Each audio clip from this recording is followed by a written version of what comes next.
Hi there, welcome to my views and news. I did a video yesterday about Fano's one major achievement since the rebirth of Fano around 18 months ago. What is OLA's main achievement? Oromo Liberation Army's one main achievement. And is there any major achievement of this armed group or not? How to compare Fano and Ola in terms of one major achievement. I'm not comparing their numbers, their sources of funding, their weapons. No. In terms of achievement, I spoke in detail about Fano's achievement. You can watch the video.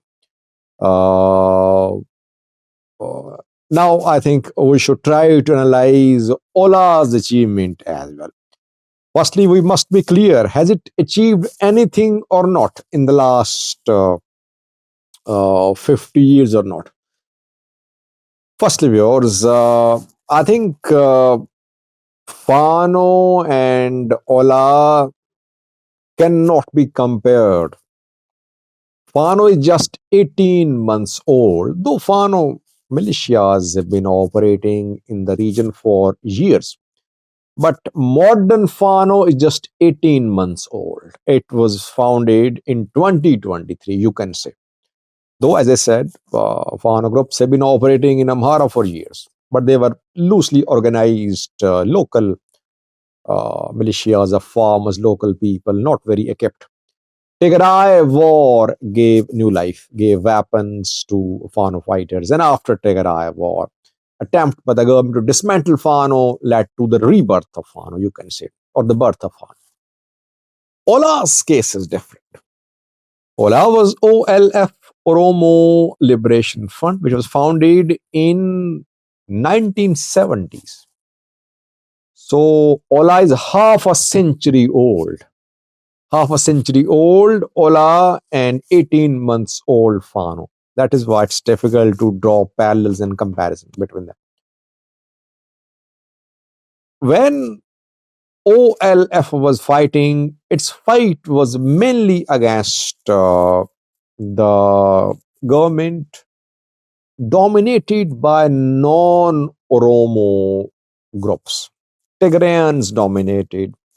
Before that, Haras were in command as well. They fought. They were based abroad too. They received support from their friends from abroad too. I think 2018 was the most crucial year for the Oromo Liberation Front or the Oromo Liberation Army. Back then, they knew that an Oromo was going to be the prime minister of the country, and he had been chosen, had been selected as the president, and not president, prime minister of the country. Abiy had been selected to lead the country through transition period towards next election. That was the most uh, crucial point for Fano to make for Ola to make a decision about its future. One group of OLF surrendered, laid down arms, and tried to integrate itself into mainstream political culture by turning into a political party. Daud Ibsa led OLF was registered as a political party. But Komsa Dereba Jalmaro led Oromo Liberation Army refused to lay down arms. I think that decision perhaps is one of the best decisions made by Ola. Perhaps this decision is the achievement of the Oromo Liberation Army. Why? Because had OLA back then agreed with OLF, by now armed groups in Oromia would have been history. You saw what happened in Somali region of Ethiopia. Ogaden National Liberation Front laid down arms, turned into political party. But does this party have any influence in the Somali region of Ethiopia? Its leaders stay abroad. They're not allowed to carry out political activities in the Somali region of Ethiopia, and they are reminding the government, we have Abiy's government, of what government agreed with them in 2018, but no one is listening to them.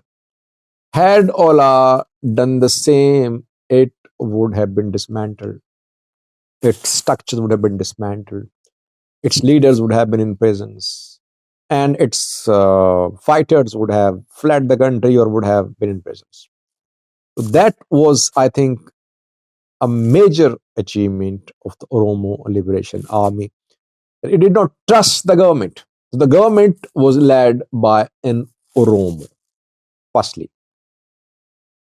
Secondly, uh, yes, uh, survival. I think after the decision to continue armed struggle, Ola survived. Survival is its achievement because when Oromos are in power, Oromo politicians are in power, it is easy to create divisions in the Oromo Liberation Army. We saw that recently what happened when Sani and Agasa, Sharabbe surrendered. So it's easy to create misunderstandings about Ola. It's easy to create divisions in Ola because the ruling party in Ethiopia is from the Oromia region. Despite stiff opposition to Ola by the government, Ola managed to survive.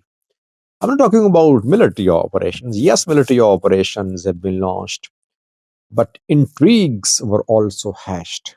Conspiracies were hashed against the Oromo Liberation Army. Uh, an attempt was made to malign the Oromo Liberation Army. Ola was used by the government against other ethnic groups. This point, by the way, I will speak in detail on this point. I think one of the reasons behind keeping Ola, one of the reasons behind Ola's failure to achieve its objectives is that it was used by the government against other ethnic groups.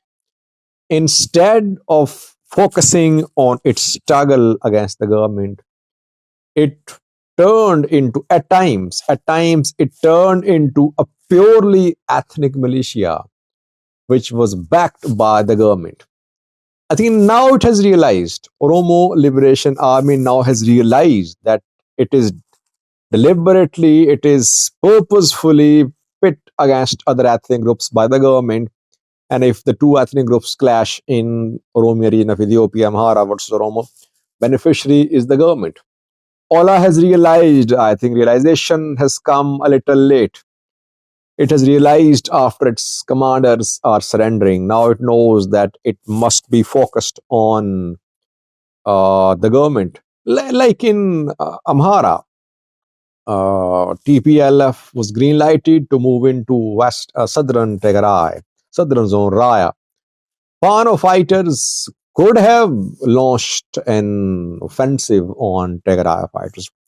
They could have opened a new front in their fight against Tigray fighters, but they refused to be played by the government. They just withdrew towards the Amhara region. They remained focused on the federal government. I think Oromo Liberation Army shifted its focus in the past too. Maybe now there is realization in the organization that it should have been focused on its targets from day one. Other ethnic groups are organized, armed in the Oromia region, sometimes backed by the government to be used against the Oromo Liberation Army. Uh, so, what can we say now? How to sum up? What is OLA's one major achievement in the last 50 years? As said earlier, its ability to survive, I think it's unmatched. It has encountered military operations, it has encountered operations involving foreign countries too. Ethiopian government in the past contacted foreign countries, and an attempt was made to root out, to uproot the Oromo Liberation Army from neighboring countries. And then the government tried to creep into the organization to divide, to create divisions in the organization. Despite so much which happened to dismantle the group, OLA managed to survive.